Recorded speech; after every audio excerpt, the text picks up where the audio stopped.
Allahumma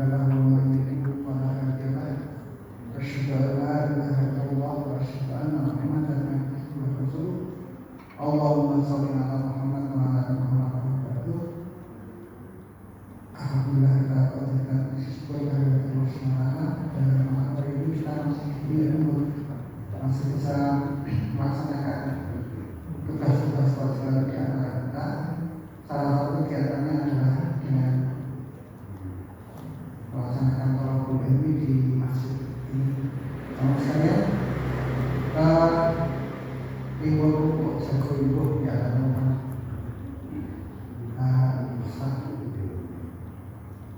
Orang dari ada kegiatan yang lain, maka kita hentikan untuk melanjutkan bacaan saya kaitannya dengan Riyadhus Shalihin, yang mana buku ini terkait dengan masalah-masalah menggapai surga dengan rahmat Allah SWT. Jadi materi-materi yang ada di sini adalah jalan untuk mendapatkan jannahnya Allah SWT dengan memahami materi-materi yang akan disajikan oleh kitab ini. Namun sekalian, kita sampai kepada persoalan penguasa atau pejabat yang adil. Ini petunjuk yang ada di dalam kitab ini, bagaimana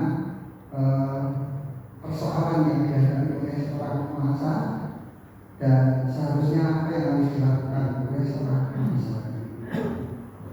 Berdasarkan firman Allah di dalam surat Nuh ayat 90, A'udzubillahi minasyaitonir rajim. Bismillahirrahmanirrahim.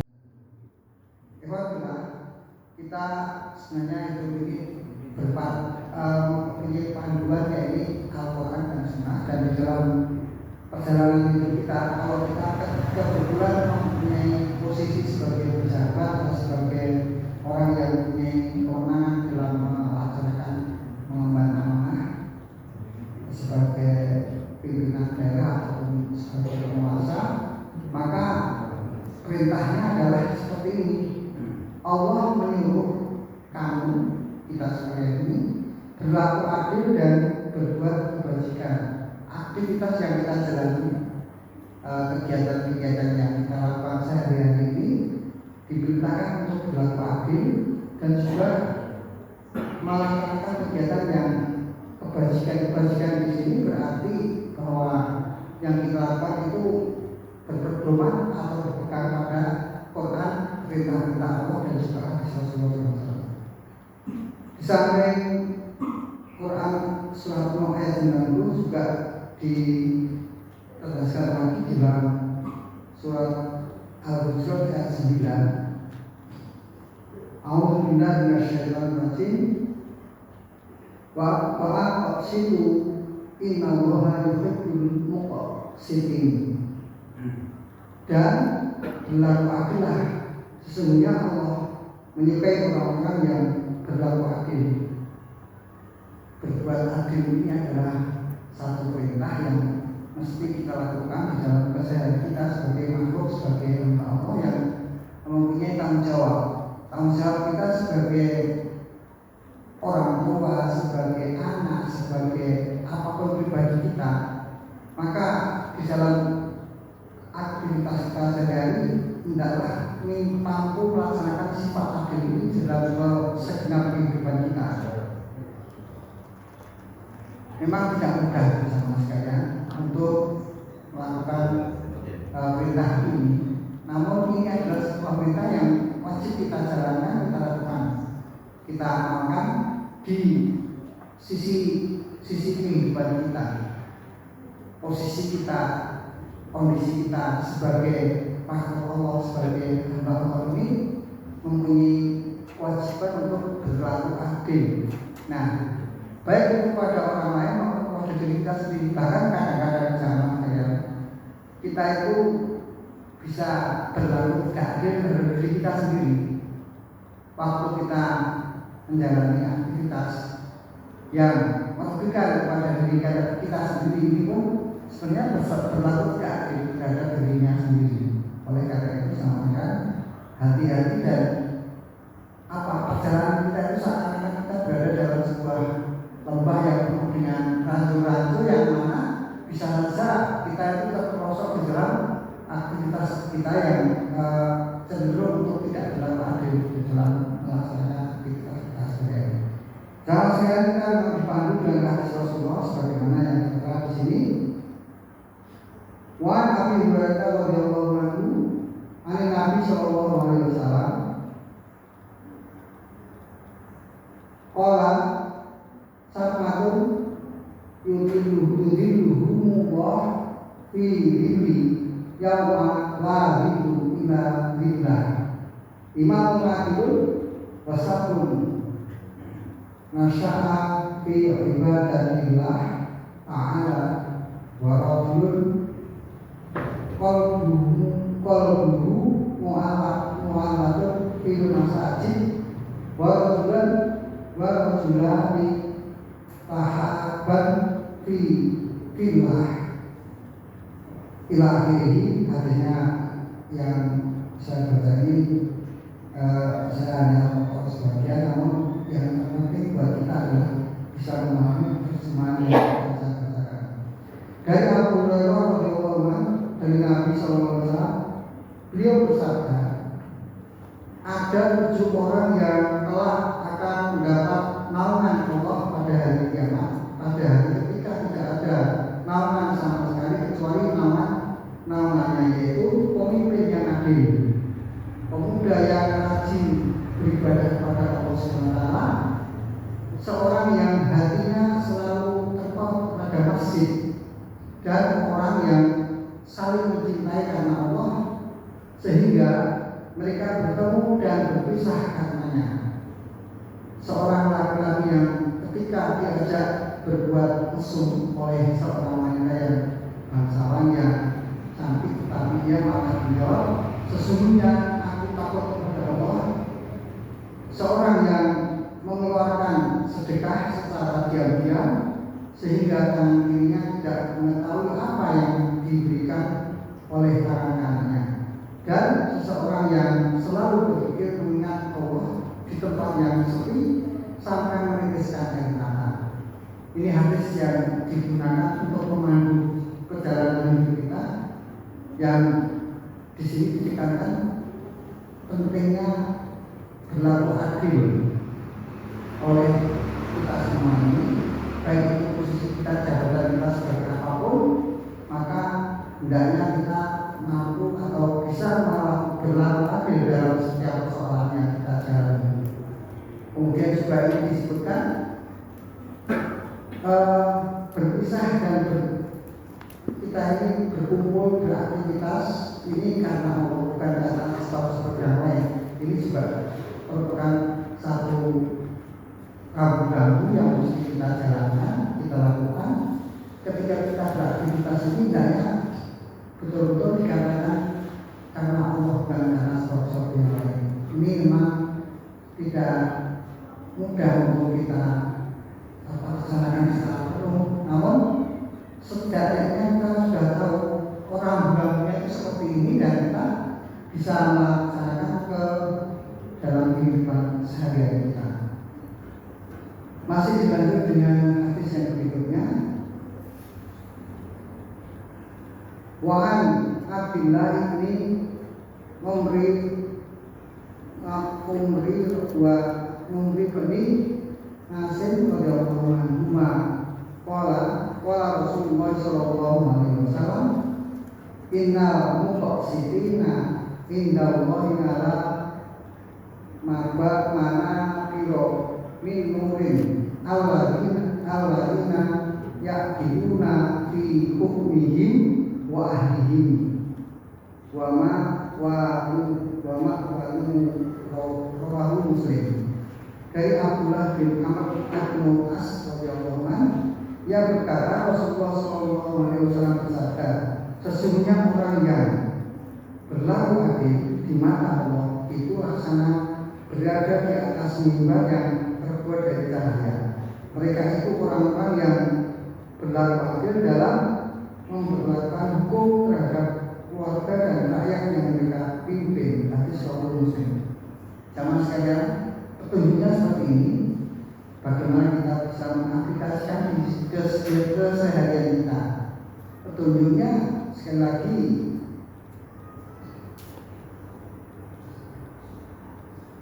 hendaknya orang-orang yang berlaku adil di mata Allah itu laksana berada di atas mimbar yang keluar dari cahaya. Ini gambaran yang begitu mengagumkan. Kalau kita berada di atas mimbar, kalau mimbarnya ini berupa cahaya, maka betapa agungnya keberadaan kita. Oleh karena itu jamaah sekalian, upayakan di setiap aktivitas yang kita jalani ini menunjukkan sifat-sifat adil di kehidupan kita. Masih dipandu dengan hadis yang ketiga dari Auf bin Malik radhiyallahu anhu, ia berkata, saya pernah mendengar Rasulullah SAW bersabda, pemimpin yang bijaksana adalah yang kalian cintai dan mereka mencintai kalian. Kalian selalu mendoakannya dan dia pun selalu mendoakan kalian. Pemimpin yang sehat adalah yang kalian benci dan ia pasti membenci kalian. Kalian mengutuknya dan ia pun suka mengutuk kalian. Kami bertanya, wahai Rasulullah SAW, apakah tidak sebaiknya mereka akan pucat saja? Beliau menjawab, jangan, selama ia masih melakukan sholat berjamaah dengan kalian. Hadis riwayat Muslim. Ini sikap yang mesti kita amalkan di kehidupan kita. Kalau dihadapkan kepada seorang pemimpin yang berlaku tidak pas, itu pun kita hendaknya bersabar. Jangan dipecat. Di sini disebutkan apakah yang seperti itu kita pecat? Beliau menjawab, jangan, selama ia masih melakukan sholat berjamaah dengan kita, kalian. Artinya, kalau pemimpin itu masih berstatus muslim dan masih melaksanakan kegiatan-kegiatan berjamaah di antara kita, maka walaupun mungkin ada kesalahan-kesalahan, maka kita tidak boleh memberontak atau berbuat. Ini petunjuk Rasulullah SAW seperti itu. Baik, kemudian yang keempat, wa'an Ayyadhi bin Himarin radhiyallahu anhu qala sami'tu Rasulullah sallallahu alaihi wasallam yaqulu ahlul jannah salah satu du sultani muqsitun mawfukun wa rajulun rahimun qalbi likulli di korba wa muslimin wa afiku muta'afiku du'riyani wa muslim. Dari Iyad bin Himar radhiyallahu yang berkata, aku pernah mendengar Rasulullah SAW bersabda. Nah, sabdanya seperti apa? Ini yang mungkin kita perhatikan. Penghuni surga itu terdiri dari 3 orang, yakni 1. Penguasa yang adil lagi disenangi, orang yang sayang dan lembut kepada sanak keluarga dan setiap muslim, serta orang miskin yang menjaga kehormatan dirinya meski dia punya tanggungan keluarga.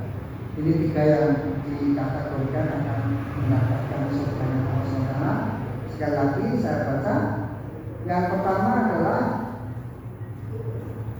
penguasa yang adil, lagi disenangi oleh yang disenangi, orang yang sayang dan lembut kepada sanak keluarga dan setiap muslim, serta orang miskin yang menjaga kehormatan dirinya meski dia punya tanggungan keluarga. Maknanya begini sama sekali. Memang kita itu di dalam kehidupan masyarakat kita memang jumpai di antara masyarakat ada yang kekurangan, ada yang mendapatkan jatah rezeki yang sedikit sehingga dinyatakan miskin. Tetapi kalau dia itu menjaga diri raih, artinya tidak melakukan tindakan-tindakan yang memalukan, ini akan mendapatkan jaminan jannah. Oleh karena itu yang yang kebetulan mungkin di antara kita ini mendapatkan jatah rezeki yang kurang mencukupi, itu pun kalau sabar dan bisa menahan diri, insya Allah akan mendapat balasan di jalan Allah SWT. Inilah yang memandu kita untuk menjadikan manusia yang bersifat adil dari hadis yang keempat. 4 hadis dan kandungan ayat Al-Quran yang tadi sudah saya sampaikan. Baik, kita teruskan dengan persoalan yang lain, yakni yang ke-29. Kewajiban taat kepada pemerintah di luar maksiat dan haram taat kepada pemerintah dalam kemaksiatan. Maknanya begini jamaah sekalian, sebagai warga masyarakat kita ini memang mempunyai kewajiban untuk taat kepada pemerintah yang menguasai kita, yang mengatur kita. Namun ketika pemerintah ini melaksanakan perintah dalam kemaksiatan, maka hal seperti itu tidak bisa diikuti atau jangan diikuti. Berdasarkan firman Allah SWT di dalam surat An-Nisa ayat 59. A'udzubillahi minasyaitonir rajim. Bismillahirrahmanirrahim. Ya ayyuhalladzina amanu atiiullaha wa atiiur rasul wa ulil amri minkum. Hai orang-orang yang beriman, taatilah Allah dan Rasulnya, dan taat dan ulil amri di antara kamu. Quran surat An-Nisa 59. Contoh ini sama sekalian, ketaatan kita kepada pemerintah memang sebuah kewajiban. Namun ketika pemerintah ini menganjurkan atau amalan yang kaitannya dengan maksiat atau bertentangan dengan hukum-hukumnya Allah, maka kita tidak wajib mentaatinya, bahkan tidak boleh mengikuti perintah tersebut. Kemudian juga dilanjutkan dengan hadis yang terkait dengan persoalan ini adalah dari Ibnu Umar radhiyallahu anhu, dari Nabi SAW. Beliau bersabda, seorang muslim wajib mendengar dan taat terhadap perintah yang ia sukai maupun yang tidak ia sukai, kecuali jika ia diperintahkan untuk melakukan maksiat. Jika diperintah maksiat, maka ia tidak wajib mendengar dan taat.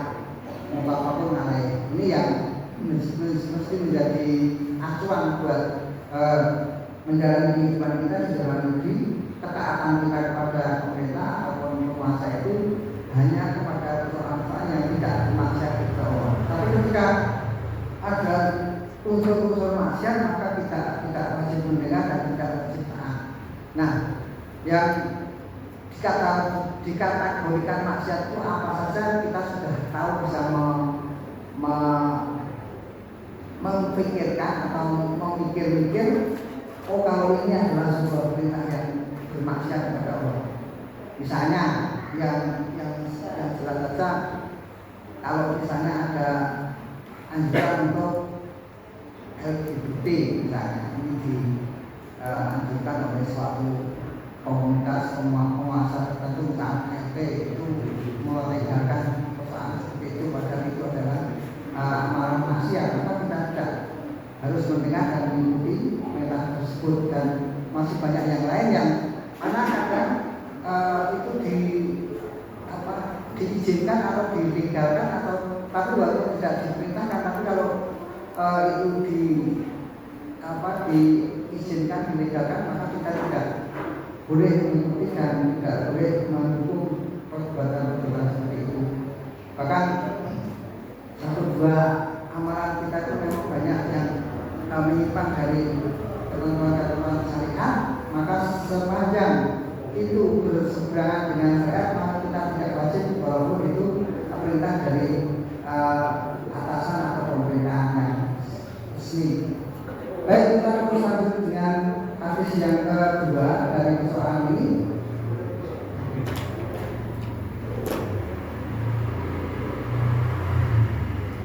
Dari Umar radhiyallahu anhu, ia berkata, kami berbaiat kepada Rasulullah untuk selalu mendengar dan taat.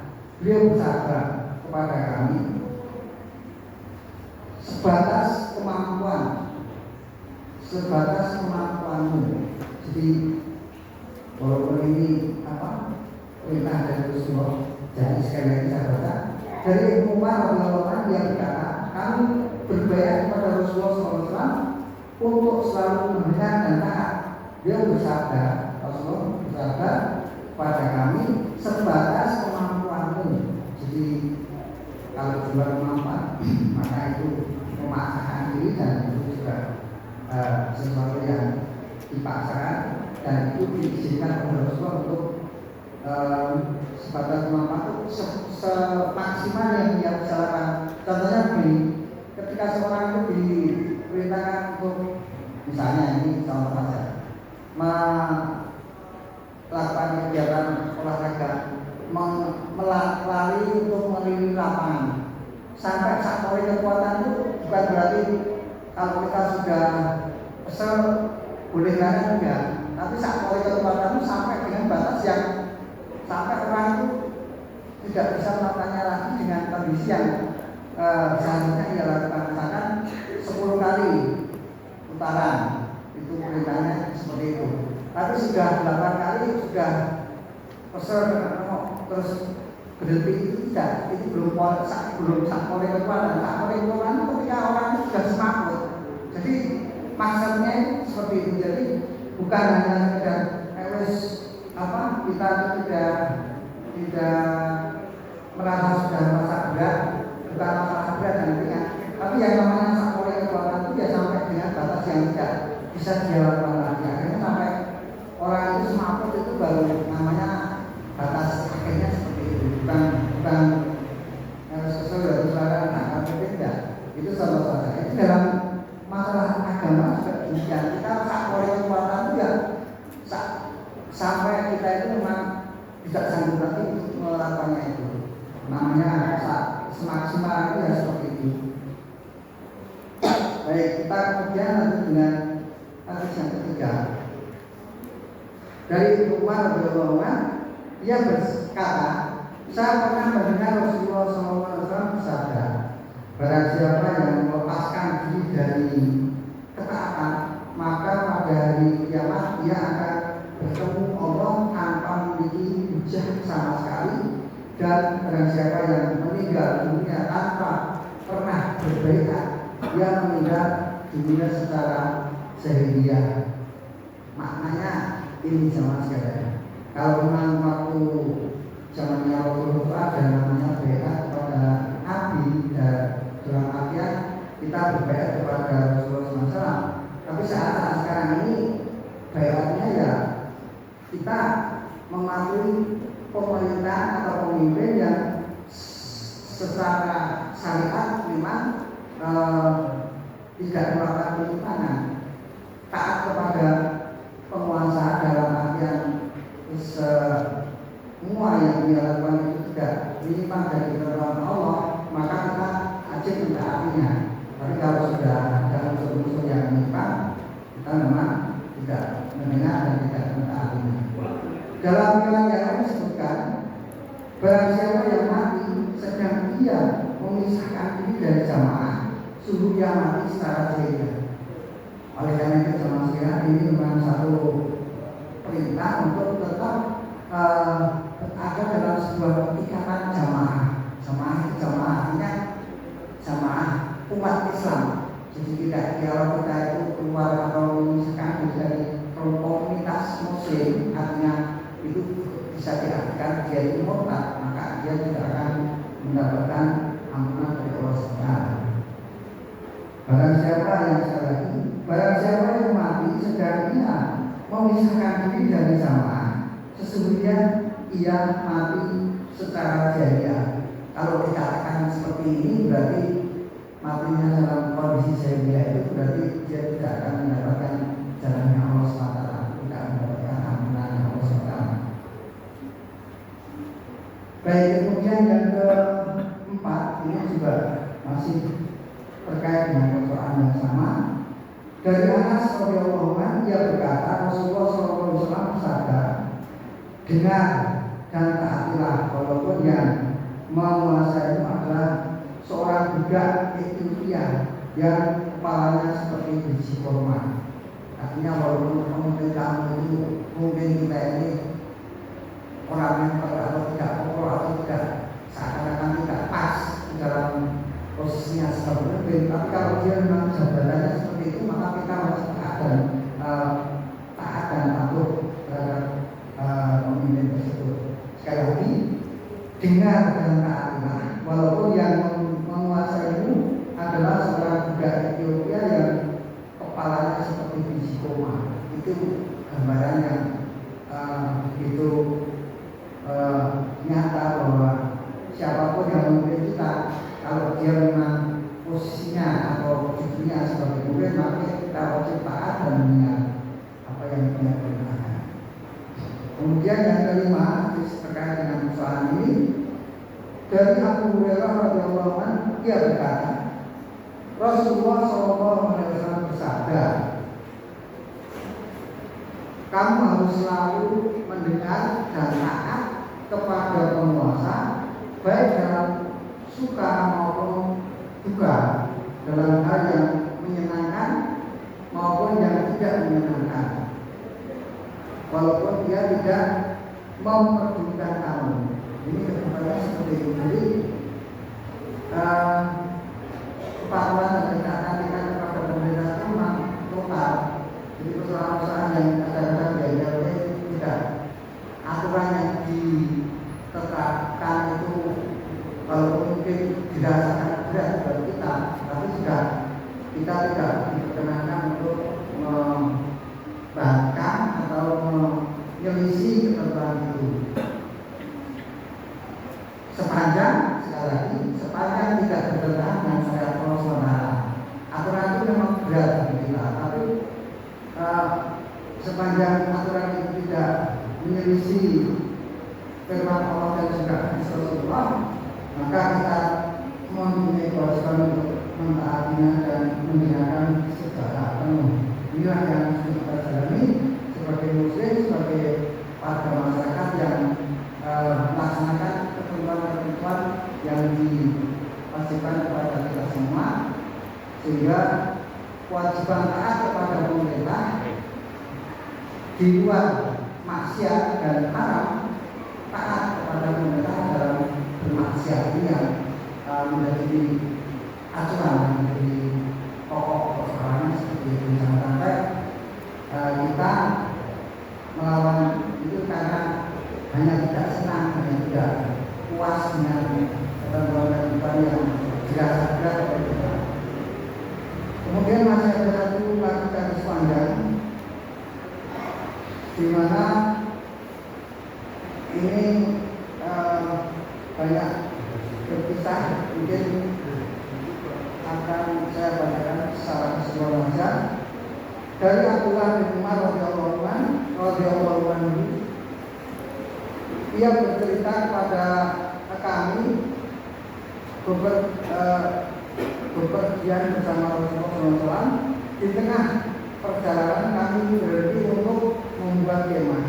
Di antara kami ada yang memperbaiki kemah dan ada yang bermain panah, dan ada pula yang mengembala ternak yang kami tunggangi. Tiba-tiba muadzin Rasulullah berseru, mari kita sholat berjamaah. Setelah sholat kami menghampiri Rasulullah SAW. Dia bersabda, setiap nabi sebelumku selalu menunjukkan kebaikan dan memperingatkan kejahatan kepada umatnya. Sesungguhnya bagi umat ini pada rumahnya ditentukan keselamatan, tetapi pada akhirnya banyak cobaan dan hal-hal yang tidak diinginkan. Kemudian datanglah firman-firman yang sebelumnya dianggap ringan dibanding yang berikutnya. Ketika fitnah datang, orang yang beriman berkata, inilah yang membinasakan aku. Kemudian datanglah fitnah itu dan datang lagi, sehingga orang yang beriman berkata, inilah yang membinasakan aku. Maka barang siapa yang ingin dijauhkan dari neraka dan dimasukkan ke surga, adalah dia meneguhkan imannya kepada Allah dan hari akhir, serta memperlakukan sesama manusia sebagaimana ia senang diperlakukan seperti itu. Barang siapa yang berbayat kepada seorang penguasa dan melimpahkan kepercayaannya, ia harus senantiasa mentaatinya dengan sekuat tenaga. Apabila dia ada orang lain yang bermaksud merebut kekuasaannya, penggalah lainnya. Tapi selalu muslim. Jadi ini gambaran kalau ada yang membuat atau ingin kudeta, maka ini kita ini disuruh untuk berusaha untuk menggagalkan atau memusnahkannya. Jadi walaupun mungkin tidak memuaskan di antara kita, tapi yang namanya membuat atau melawan kepada pemerintah ini di hadis ini diminta untuk kita memberikan pembelaan atau memberikan ini perintahnya itu pembelaan lainnya itu berarti kita disuruh untuk menghentikan perbuatan-perbuatan yang makar tersebut. Inilah yang kita jadikan rujukan kita menghadapi situasi yang tidak nyaman atau tidak. Memang kalau kita bicara kondisi saat ini memang banyak yang tidak membuat kita itu nyaman. Namun sepanjang tidak melampaui syariat Allah, maka ini kita tidak diperkenankan untuk memberikan pemberontakan atau melakukan perlawanan yang tidak benar dari ini. Inilah sama sekalian yang bisa sampaikan tentang pertama tadi sudah saya sampaikan, kemudian yang kedua tentang kewajiban taat kepada pemerintah. Dibuat kegiatan itu di dalam pemerintah itu tidak bermaksiat. Ini yang menjadi tolak ukur buat kita dalam menjalani kehidupan sebagai warga masyarakat, sehingga tercipta suasana yang kondusif, yang berbobot karena perintah yang dilakukan oleh penguasa ini adalah tidak menyelisih syariat Allah SWT. Mudah-mudahan yang sedikit ini bisa bermanfaat buat kita. Kita akhiri dengan doa al-Fatihah. Subhanallahumma wa bihamdika asyhadu an la ilaha illa anta astaghfiruka wa atubu ilaik. Assalamualaikum warahmatullahi wabarakatuh.